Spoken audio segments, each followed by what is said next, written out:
Hi అండి. ఇవాళ recipe వచ్చేసి చనా మసాలా కర్రీ. ఇది రోటీ, చపాతీ అండ్ పూరీకి బెస్ట్ కాంబినేషన్.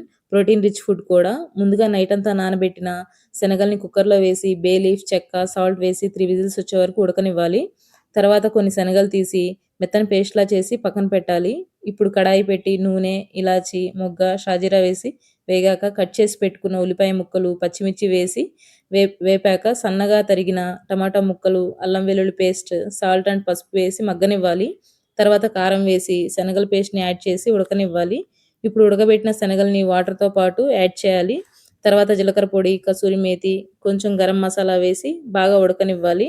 తర్వాత మిర్చి స్లైసెస్, తరిగి పెట్టుకున్న కొత్తిమీర వేసి 2 మినిట్స్ ఉడకనివ్వాలి. అంతేనండి, ఎంతో టేస్టీగా ఉండే చనా మసాలా రెడీ. వేడి వేడి రోటీతో కొంచెం నిమ్మరసం పిండుకొని ఆనియన్‌తో పాటు తింటే చాలా బాగుంటుంది. థ్యాంక్ యూ అండి. Please like, share and subscribe.